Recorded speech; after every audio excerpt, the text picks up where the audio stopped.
Returning to work racist? Seems that some believe so. LA Times reporting that for people of color, remote work gave them a reprieve from racism. They don't want to go back. In it, the author claims many black workers and other people of color found that remote work lessened the racism they faced on the job. Throughout the pandemic, survey after survey showed that what some workers of color have known for years. Workplace politics and discrimination can make the office an undesirable place to be. I just guess nobody really wants to go back to the office, but I was thinking about this. Judge, I'll start with you.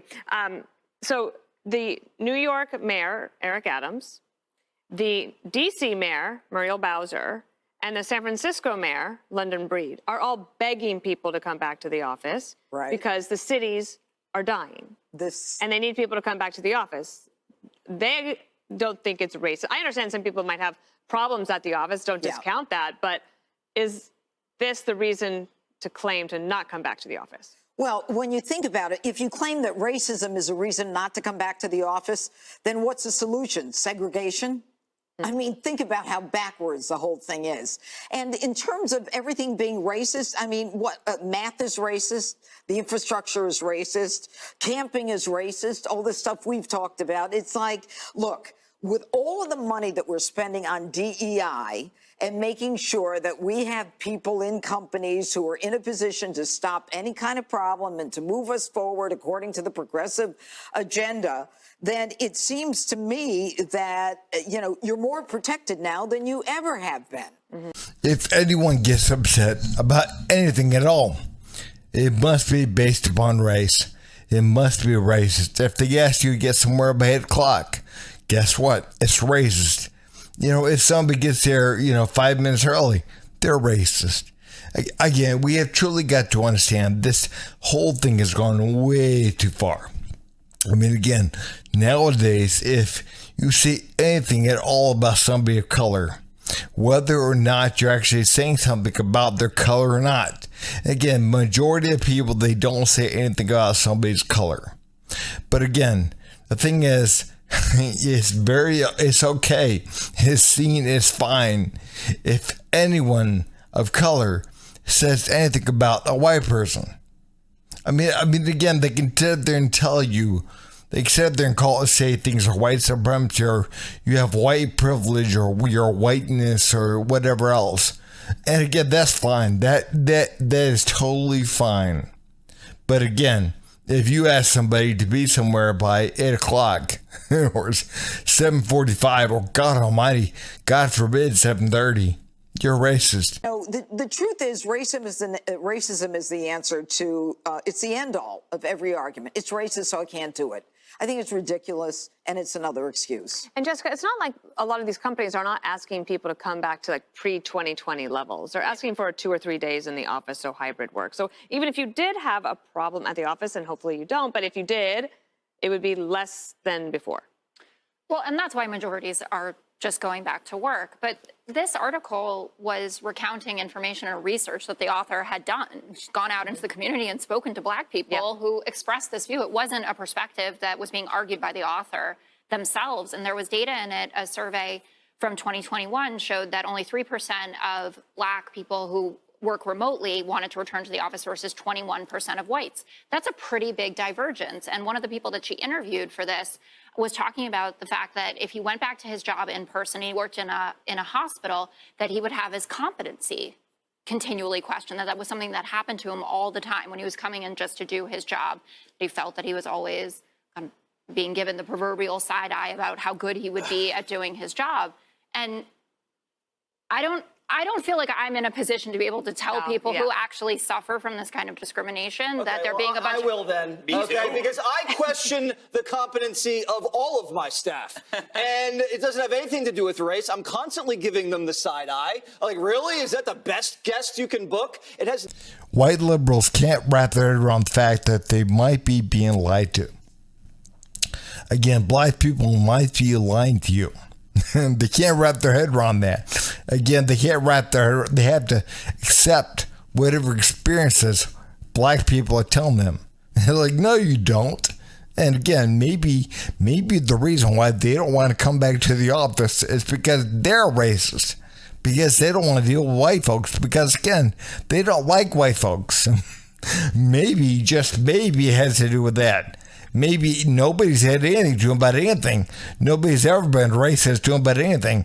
But again, they don't like white folks because, again, the way the media's portrayed them. And, again, we truly have got to understand that, again, just because black people are telling you something doesn't mean they're telling you the damn truth. Guys, man, we have to remember, if you work in the healthcare field, especially if you work in the healthcare field, again, people are going to question you. I question my doctor. Again, I've been going to my doctor for 20 some odd years. And again, man, I question my doctor and this if I go to the doctor, because again, I don't like to go.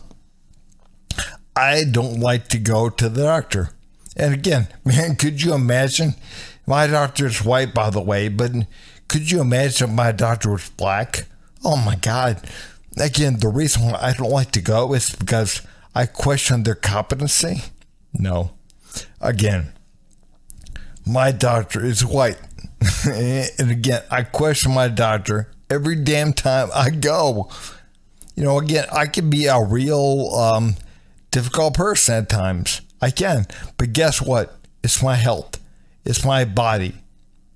And again, if you dare question somebody of color that, that works in the healthcare field, it must be because you're racist.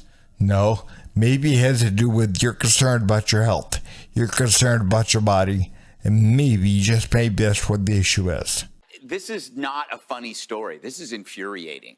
I actually, when I hear this, because it's phony, This is the data is, I question all this data on race, as we're finding out more and more, is fudged.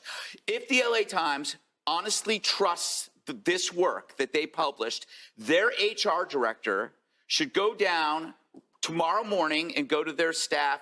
White people, please come to work. Black people, stay home. Go for it. I dare you to do that. You can't, because that is racist. This should piss every black person off. This article views blacks as a group all suffering from the same problem. They cannot see the individual. This is the root of all of the evils in our society. The race baiting is because we're seeing people as groups. Number two, they see blacks as a group that are too fragile to handle being at work. What a destructive, sickening excuse.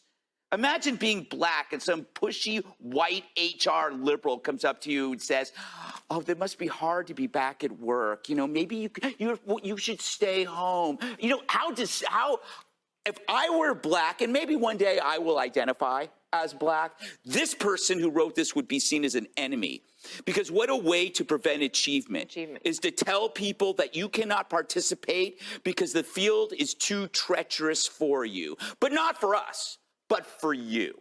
Think about how disgusting this is. I cannot take this crap seriously. Again, if you take it seriously, I want to see human resources address this so-called problem, because the so-called problem doesn't have a solution, right? It doesn't have a solution. That's why they did this. Maybe black folks are too fragile to go into the office. That's what they're actually saying. And that's what black folks are saying too. And again, not all black folks, but a good number of them are saying, hey, look, we're too fragile. We might get triggered. And it's like, first of all, we have to understand, number one, there's all this DEI training and everything else, man. Again, people don't criticize black people. People are too afraid to criticize black people, even if they're wearing something that's, offensive. Again, they got some shirt on with a 4-letter word over the front. Again, if they're black, they're too afraid to say anything. Because, again, they might be seen as racist, even though it has nothing to do with their race. Number one. Number two, man, again, we have got to understand that it's acceptable that to talk about whiteness or white privilege or, or white supremacy or whatever, man. It's okay to talk about that stuff. But, again, that's not seen as racist. But it's racist if you dare to criticize a black person, even if you're not talking about the race. So again, we have truly got to understand what is happening. And again, what they're also doing is they're this right here is really segregation. It really is, man. They're saying that black people are so oppressed, so triggered, so fragile that they can't come around and be around white people, even though black people are several times more likely to attack a white person or whatever. Man, again, they like to portray it a certain way in the media, especially liberal media, man. They portray it a certain way to say how violent or how whatever white folks are. But again, black folks are much more likely to attack white folks than white folks are to attack black folks. And again, you can look at the stats. The Department of Justice has those stats. But again, it's I forgot what it is, man, but it's like 7 or 8 times more likely. But again, we have truly got to understand what's happening. They are saying that black folks they're too fragile. Black people are saying that, and white liberals saying that. They're too fragile to be here because, again, they might get triggered. And again, we have got to understand this is nothing but fake outrage bullshit. That's all this is. That's all this is. But hey, guys, if you would, please like, subscribe, and leave a comment down below. Thanks.